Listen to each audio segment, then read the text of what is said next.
రేపు కాంగ్రెస్ లో వైఎస్ఆర్టీపీని విలీనం చేయనున్నారు షర్మిల. ఇప్పటికే ఢిల్లీకి చేరుకున్నారు షర్మిల. రేపు కాంగ్రెస్ పార్టీలో వైఎస్ఆర్టీపీ విలీనం చేయనున్నారు.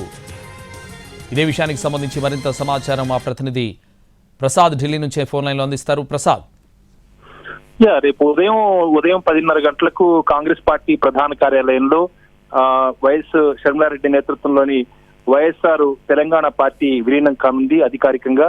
ఆ మేరకు ఏఐసీసీ అధ్యక్షుడు మల్లికార్జున ఖర్గే, అదేవిధంగా రాహుల్ సమక్షంలో ఈ పార్టీ విలీన కార్యక్రమం, అదేవిధంగా కాంగ్రెస్ పార్టీలో చేరిక అంశాలు పూర్తవుతాయి. ఆ తర్వాత ఢిల్లీ ఈ ఏఐసీసీ ప్రధాన కార్యాలయంలో కాంగ్రెస్ పార్టీ కీలకమైన సమావేశం కూడా జరుగుతుంది. అది 11 గంటలకు. దానికి ముందుగా ఒక అరగంట ముందుగా ఈ విలీన కార్యక్రమం జరుగుతుంది. దీనికి అందరూ కూడా ఏఐసీసీ నేతలంతా కూడా అక్కడికి హాజరవుతారు. దాంతో పాటు పిసిసి అధ్యక్షుడు గిడుగు రుద్రాజ్ కూడా ఈ సమావేశానికి, అదేవిధంగా కాంగ్రెస్ పార్టీ ఇన్ఛార్జి మాణిక్యం ఠాగూర్ కూడా ఈ విలీన కార్యక్రమానికి హాజరవుతున్నారు.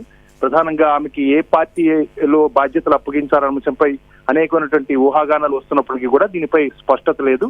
రేపు మాత్రం అధికారికంగా కాంగ్రెస్ పార్టీలో విలీనం కావటం, ఆ తర్వాత కాంగ్రెస్ పార్టీలో చేరిన తర్వాత కాంగ్రెస్ పార్టీ అధ్యక్షుడు మల్లికార్జున ఖార్గే, అదేవిధంగా రాహుల్ గాంధీ సూచనల మేరకు ఆమెకు తదుపరి బాధ్యతలు ఏమిటన్నది స్పష్టం వచ్చే అవకాశం ఉంది. Right, thank you Prasad.